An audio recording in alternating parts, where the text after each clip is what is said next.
I always forget until it's Saturday at noon. Well, hello and welcome, and thank you for joining us. I'm Alice Keeler, and I'm super excited to be partnering up with Alexis Terry. So, Alexis, why don't you just tell us a little bit about yourself? Yes, hello. My name is Alexis Terry. I am the founder and the lead consultant of TwistED Teaching Educational Consulting Company, where our goal is to twist the way we do teaching and learning. I am an educator with over 10 years of experience. My grade level was secondary U.S. history, specifically the 11th grade. And so right now, I am honestly sitting back and excited about everything that's really happening. Because when I started teaching, I would always look at the older teachers that were working in the social studies department, and I was like, man, they've seen the fall of the Berlin Wall. They've witnessed this happen. They've witnessed that happen. And I felt like there was so much that I was teaching straight from a textbook. So the historian in me and the social scientist in me is so excited about just being able to now really teach my students from a relevant and realistic standpoint because I have witnessed and experienced it. My specialty and my area of expertise is culturally responsive teaching. I have a bachelor's in history, a master's in history, a master's in urban education, and I'm currently pursuing a PhD in urban education. And my research interests are culturally responsive teaching, culturally relevant teaching, which we'll talk about what's the difference between those two, culturally responsive teaching with technology, urban education, and teacher preparation. And so in addition to teaching high school U.S. history, I am also a adjunct professor with Relay Graduate School of Education, where I teach social studies content to resident teachers. And so I am so excited to partner with Alice Keeler. I love it. I have been following her work and using her work from my time in the classroom. And so when we came together and we linked up, that was very exciting for me. I'm also a wife to an educator and a basketball coach. And so my husband teaches high school English. And so Alice, funny story, I was analyzing his data the other day and he's like, hey, you can't be helping all these other teachers and you won't help me. And I'm like, yeah, I don't think I'm supposed to be analyzing your data though. But I love supporting teachers, just helping build teachers' capacity to reach and teach all students. And so I'm a mom of 4, and my 4 babies also are a reason why I do a lot of what I do. I love your babies. Oh, thank you. Thank you. And so, we're teaming up because we have a lot of the same passions in common. We want to teach all the kids. And for me, being a math teacher, you hear a lot of times, well, I'm not a math person, or just other things that really the system does to exclude people from really feeling like they could be successful in math and in school in general. And I know that you share a lot of these same passions. Both our husbands are English teachers, and apparently we both help them with data or different things. So I'm really excited to be partnering with you. What really inspires you to do the work that you do? Oh, man. So one of the things that I share about me, and especially in my book, this past summer, I released my first book, Real Love Strategies for Reaching Students When They See No Way Out. And in the book, I talk about my upbringing. So I was born and raised in South Central Los Angeles, and my mom was on drugs and in prison my entire life. Literally up until the age of 27, 28 was when she was released for prison the final time. And my dad was in and out of jail and an alcoholic growing up. My older brothers and older sister, so I have 4 siblings, and currently my sister is in a drug rehabilitation program. My oldest brother was just released from prison. My younger brother is currently spending time in prison facing 40 years. And I was the first in my family to go off. I graduated from high school. I went off, graduated from college, and went on to teach and get the advanced degrees. And the question was always, how did you do it? How was it that despite your upbringing, you were able to do X, Y, and Z? And I always brought it back to the teachers and the teachers who showed me the real love. And so it wasn't until I actually got into doing culturally responsive work that I understood what culturally relevant teaching was and how they were using it when I was in high school. But it was really because of culturally relevant educators who had this passion to reach and teach all students. And so they were building those relationships with me. They were bringing my culture into the classroom. They were giving me authentic learning opportunities and being authentic in their interactions with me. Their learning environment. When I walked into their classroom, their learning environment spoke to my specific and individual needs. They were loyal to me, meaning that I knew my teachers had my back, that they were going to support me, that they were going to go above and beyond to give me what I needed to be successful. My obstacles. When I came into a classroom, and they knew that my mom was a drug addict. They knew that my sister was I remember in high school, my sister, I love being humble, open, and transparent. So this is who I am. But when I was in high school, my sister was a prostitute and stripping. And my teachers, they knew that I was having a hard time processing that and coping with that and understanding that, because in my head, where I came from, you didn't go to college. When you graduated, if you graduated, you were either going to a job or you were coming up where I came from. It was a lot of students, my peers, who they went straight to the local gang as soon as they graduated. We'll go 4 years through high school and then we'll go join a gang for the protection. And the obstacles that were present in my community, it wasn't a come to school and let's forget about it, or we have to come fix you so you can overcome this. But let's tap into your inner strengths and let's see what you have that can help with partnering with our content to help you overcome these obstacles. Most importantly, my teachers had a vision for me. They had a vision. They saw what lied beneath the surface and they tapped into that.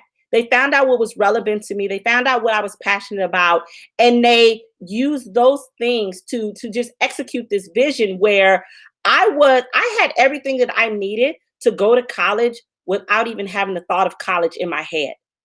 I had teachers who sat down and said, even if you don't want to, fill out the FAFSA.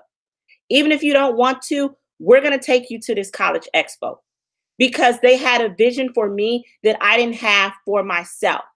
And the most important thing was that they educated me for where we're living now. I was always told that, oh, you're loud, you're ghetto. And I remember I had a teacher who told me, what you are is you're not loud and you're not ghetto. You are articulate, you are passionate, and you are a leader. Oh, you talk too much. No, you don't talk too much. You have great ideas to share. And so when I started really digging into culturally relevant teaching, culturally responsive teaching, I was excited. I was like, that's what they did. Mr. Kennard, Miss Hyde, Miss Pearson, that's what they did. That's what they did for me. And so what you see sitting here is, like I tell people, I don't just talk culturally relevant or culturally responsive teaching because I read it in a book or I have all these degrees that are in this subject matter. I lived it.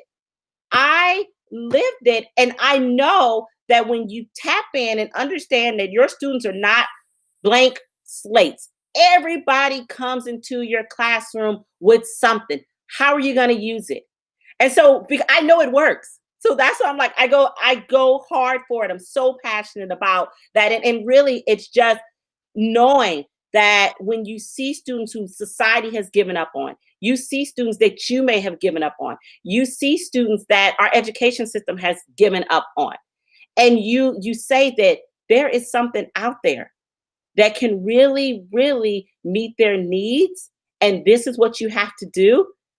I'm just passionate about telling people and educators, it's not, don't get so caught up in the strategies and the tips and the tricks, because it goes back to one thing. What do you believe about all students, and how does what you believe influence what you do? Okay, say that again. What do you believe about all students, and how does what you believe influence what you do? And that's where it starts. Because if you believe that all students have something valuable, then you connect with each and every student. You build relationships with each and every student to bring out that value. If you believe that all students are, they can learn, then you say, what do I need to do? How do I need to tap into you to make sure that what I'm trying to teach you, you can learn? If you believe that all students have something valuable and they have an asset, then you interact and you engage with them, you engage with their families, and you engage with their communities from an asset-based perspective. But a lot of us, we hold these deficit ideas, And so culturally responsive teaching, like I said, I think that what people, they get caught up on, oh, I don't know. I don't have the resources to be culturally responsive. I don't know the strategies. It's just so hard to be culturally responsive because I have to do this and I have to do this and we have this curriculum. But it's not about the strategies. It's not about the tips and tricks. And you don't even need resources to be culturally responsive. It is understanding that we are not blank slates. We all come into a classroom, we all enter a space speaking a certain language, right? That language is our culture. And how am I going to speak your language to give you what you need to be successful? Richard has a culture. Kimberly has a culture. Marianne has a culture. Lisa has a culture. And even if we all on this screen were black dots, or black squares, each and every square was something different behind it. Everybody has a culture: black, white, brown, gay, lesbian, transgender. Our students have cultures, and it's about understanding how do we speak their language so that way they can be successful.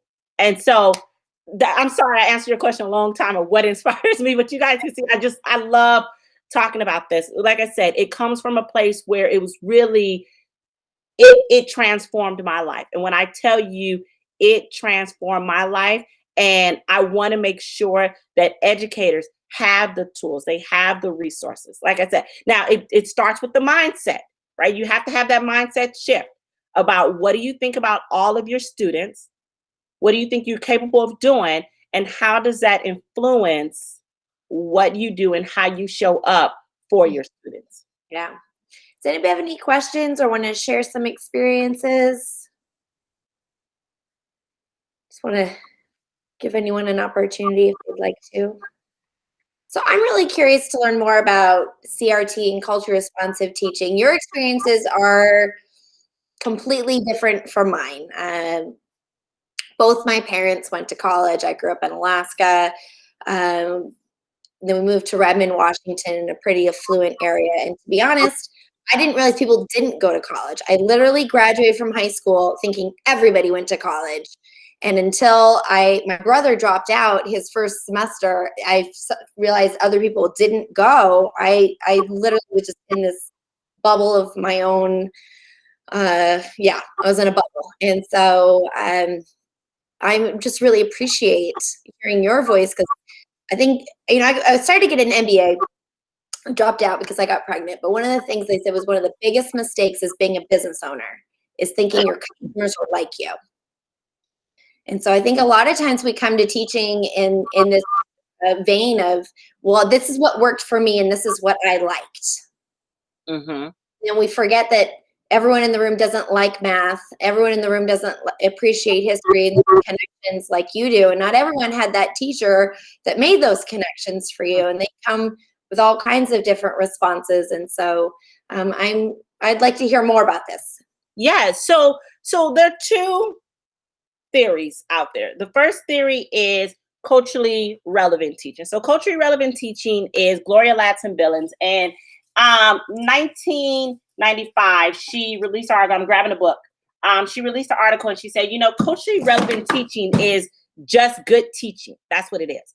And then the Dream Keepers came out. And this is where in the Dream Keepers, she really breaks down how a set of teachers were successful with culturally diverse students. And so there's three main components of culturally relevant teaching. Okay. And culturally relevant teaching is the pedagogy.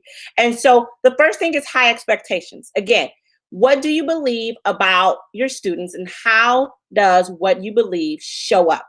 The research out there shows that if a teacher does not believe that students are capable of passing a test, they're not going to pass the test, because the teacher is not going to give them the resources. They're not going to give them the practice. They're not going to give them the support to pass the test. And guess what? When we have low expectations for our students, they know it. They know it. And so the first thing is high expectations for all students. The second component of culturally relevant teaching is building your cultural competency, right? Getting to learn about your students, about their families, about their communities, and that language that they speak. And how can you bring that culture into your classroom? But the first thing that we have to understand is everybody has a different culture, because we all have different lived experiences. And so you can have a group of African American students. Their race and their ethnicity is not their culture. And I've made that mistake myself. You can have a group of white students. Their race and their ethnicity is not their culture. And so that's why it's important to make those connections and build those relationships with students on an individual level. But not only students, families, communities, and having those partnerships with families and communities to understand how the families and communities shape that student and how that student shows up and enters your classroom. And then the last thing, and I think this is the one that people often overlook when they're talking about culturally responsive teaching, is building students' critical consciousness to challenge the status quo. So when there are things that are happening outside of your classroom, culturally responsive educators, we don't ignore it. We don't say, okay, we're not going to talk about it. We bring those issues into our classroom, because when students leave your classroom, they still have to walk outside of your classroom and live and exist. And how are you going to use your content area, your subject matter, to prepare them to live, exist, and challenge the status quo outside of your classroom? I love that. Every single subject matter can contribute to building students' critical consciousness, because you can talk about it.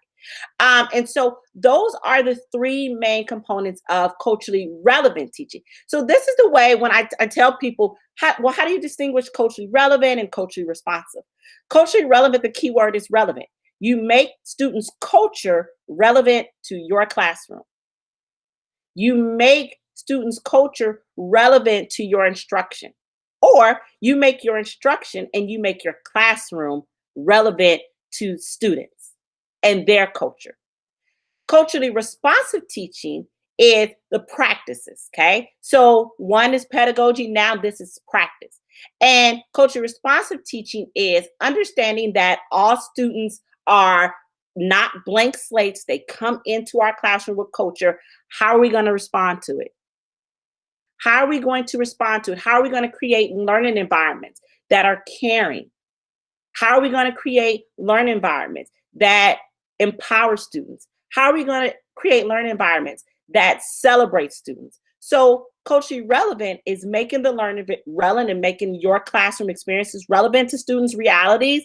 And then culturally responsive is now responding to students' cultural needs in your classrooms and in your schools. So every student should leave your classroom, leave your school feeling seen, valued, heard, and empowered. Every student should leave your classroom feeling seen, valued, heard, or empowered. But we have to understand that seen, valued, heard, empowered, those four things look different for each and every student. What may empower Alice may not empower Lisa. What Marianne need me to do as an educator to feel seen, that may not work for Richard. Right. That's why teaching is so complex. You know, Yes.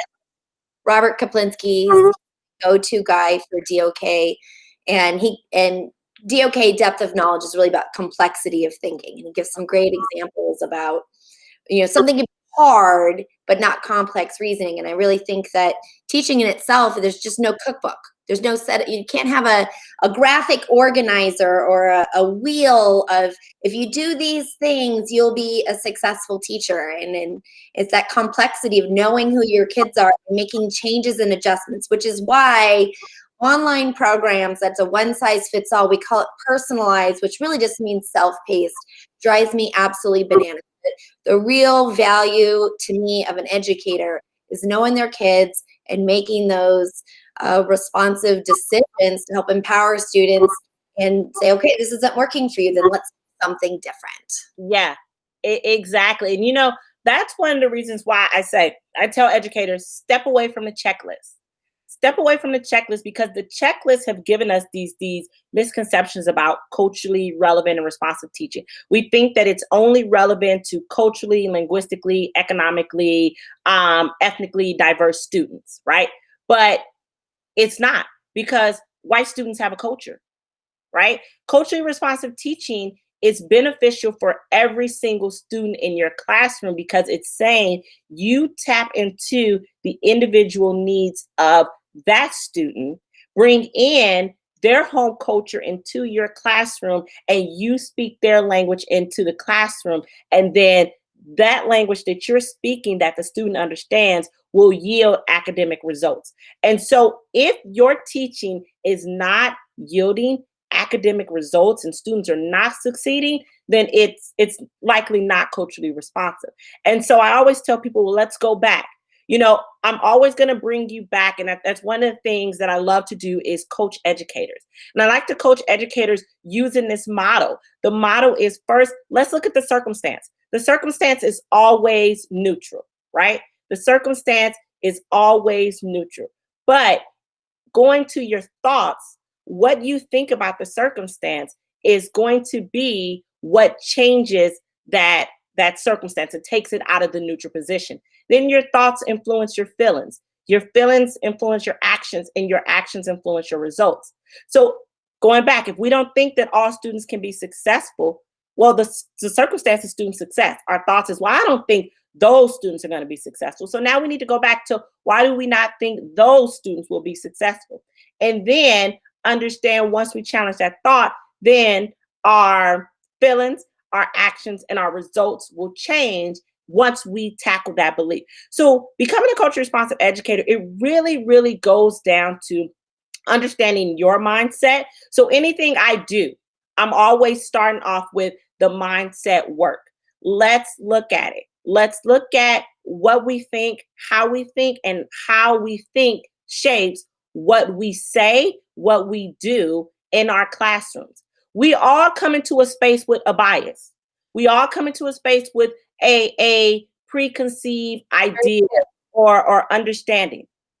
And it is going to shape what we do and what we think, And so instead of acting like we all don't have a bias about something, we have to unpack that first. Our brains are just wired. Our RAS is wired to respond to when we think threats are around us. And so when someone is saying, oh, you have a bias, it's nothing to be ashamed about, because we all have them. We're human beings, and we want to protect ourselves. The thing that we have to get to the bottom to is, when our biases are hurting someone else, that's when it becomes problematic.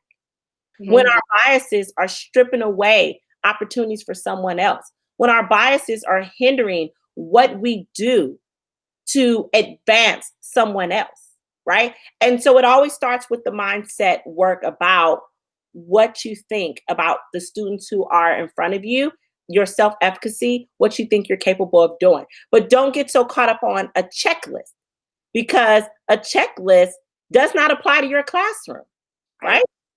And so Lauren, a comment in the chat. If Lauren, did you want to share? No, she doesn't. So Lauren's from Israel, and she says that even though all of her students are Jewish, but they're coming from all around the world. So it's a lot of challenges. And so you can't make those cultural assumptions about, I was in the barbershop with my son getting his haircut, and I was talking to the barber today, and he's interested in going into teaching. And I try not to let the two mix sometimes, but you can't help being a teacher when you're a teacher sometimes.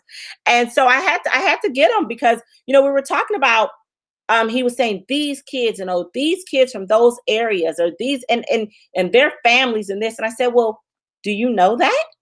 Like, you've talked to every student because he was subbing. I said, so you talk to every student in their family, and you knew, just because you came from that community didn't really mean that you fully understood every family or every student in that community. And so you still have to check your cultural assumptions. I'll tell you, as a Black woman, I don't know every Black student, and I've made mistakes. Honestly, I'll tell you, I made a mistake coming in and thinking.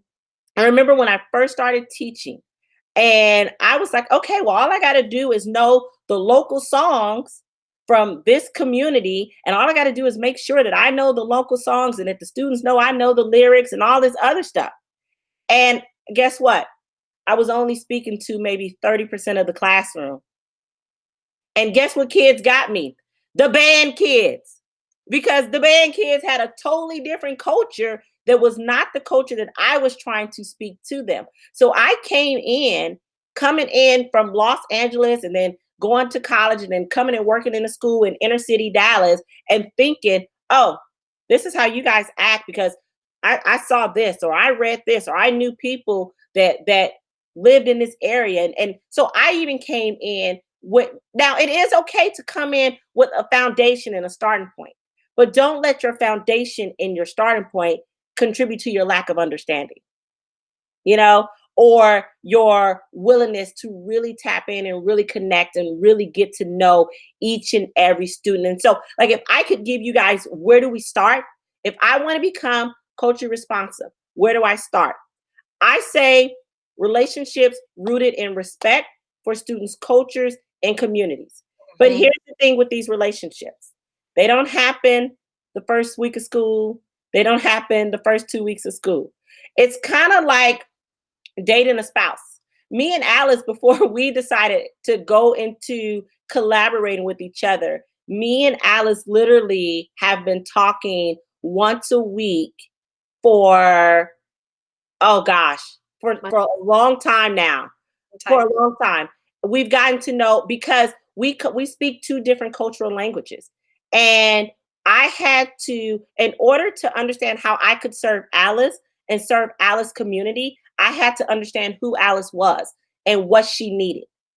And that's the same thing. But it doesn't just happen 2 weeks and then, oh, bam, now I'm going to try to come. You cannot teach what you don't know, and you cannot teach who you don't know. Because culture is fluid. And the reason why I say relationship building has to be something that is consistent and it is constant and it's happening every day is because culture is fluid. It's not, oh, this is my culture and then I'm going to be this way for the rest of my life. But we change every day. And so when you're connecting with your students every day and you're being intentional about connecting with your students every day, then you understand, how can I speak their language? Then culturally responsive educators, after they have learned who that student is and they're continuing to learn who that student is, the next thing is, what is that student passionate about? What inspires that student? What problems do this student want to solve? And now, how can I use my instruction? And this is where the whole differentiation comes in. How can I use my instruction to give Marianne what she needs, to give Kimberly what she needs, to give Laura what she needs, to give Richard what he needs? Because if I'm teaching the civil rights movement, Richard may want to walk away being able to use his activism skills or his passion for social justice work to do something in his community. But Marianne, she may want to use this information from the civil rights movement to bring about local change in the school, right? And so when you know what each and every student needs and what they want and how you can speak their language and how you can empower them, then now I can really make my instruction differentiated and key relevant to them, relevant to their families, relevant to their community. So now when Marianne is leaving my classroom, she's saying, Mom, we learned about the civil rights movement today, right? But check out what I can do with what we learned. So she's taking what she learned and she's been able to take it back into her community. She's been able to take it back into our country. She's been able to take it back into the world because we have developed and we have built her critical consciousness. And so she's understanding the society in which she lives. She's understanding the inequities. She's understanding the inequalities. She's understanding that the status quo must be changed. And now our classroom and our content has given Marianne and it's given Lisa and it's given Laura the tools that they need to go out there and actually bring about that change that they want to see. So that pretty much, when you through Twisted Teaching, that's what I do. I just help educators grow to become those culturally responsive practitioners. So the question is, what advice do you have to help teachers develop efficacy to disrupt patterns of compliance with their own practices and build a culture of culturally responsive learning pedagogy, culturally responsive teaching pedagogy? So developing your efficacy again starts with, so I think of, if you guys have a paper, do you guys mind if I do a little activity with you guys about developing self-efficacy? And this is equity work. What I want you to do is I want you to, if you have a sheet of paper, if you don't have a sheet of paper, close your eyes and think of a big circle, okay? And I want you to think of this big circle, or on your paper, draw a big circle. And I want you to put yourself in the middle of that circle. Okay, so draw a big circle, and I want you to put yourself in the middle of that circle, okay? And I want you to think about 5 students in your classroom, okay? You're positioned in the middle, and I want you to think about 5 students. First, let's deal with the outer workings of that circle. Out of those 5 students, write the names of the students who sit at the outer banks of that circle. You're in the middle of this circle and you have a big circle. Physically sitting near them? Excuse me? What do you mean? Like they physically sit near them? We're not physically sitting, because you're in the middle of the circle and the whole goal is to bring students closer to us, right? Think about the students who are the furthest away from you on that circle, at the outer banks, or even maybe on the outside of that circle. And just write their names where they're positioned at. So this circle represents their connection to us. Yes, this circle is going to represent their connection to us. So when you look at yourself position, and I'm drawing my circle, so that way I can walk through it with you guys. So I'm in the middle of my circle and I'm looking at positions. So if I'm thinking of my students who are on the outer banks of the circle, I'm going to say maybe Karen. Karen, she comes to class sometimes. When she doesn't come to class, sometimes I don't see her. When she does come to class, she's not really engaged. She won't turn on her camera. She hasn't turned in an assignment and God knows when. That's Karen. I don't feel like I can reach Karen. There's nothing really I can do with Karen. So I'm going to put Karen on the outside of that circle. I'm going to put Ryan on the outside of that circle too, because he's pretty much the same thing. I haven't seen him since the first week of school. It's the last 6 weeks. And I'm going to put Aaron on that outside of that circle too. Okay, so now, remember, I'm still in the middle. So let's see, who are those students that are they're not on the outside of the circle, they're not on the outer banks of the circle, but they're not in reachable distance still. Like, those are the ones who, they show up, but they're not consistent with showing up. Those are the ones who they turn in assignments, but when you tell them to go in the breakout room, guess what they do? They break out of class, right? Those are the ones that you're having to constantly say, hey, Kristen, here's a reminder. Can you turn this in? Hey, Kristen. So then think about those students who would be not close to you, but they're not far away from you. Who are those students? And then think about the students that are close to you. Who are those students? So now when we look at self-efficacy, right? What are you doing with the student that's close to you? Why is it that that student is close to you? What do you know about that student that's close to you? Because that student is close to you for a reason. You're speaking their language in some shape or form. So Alexis, this is so good. We are 6 minutes. Oh, I'm sorry. No, it's good. Why don't we schedule a webinar to do exactly this as the focus of the topic? So let's write down what Marianne said, and then doing this exercise. I think these would be some great ways that we can continue our partnership moving forward.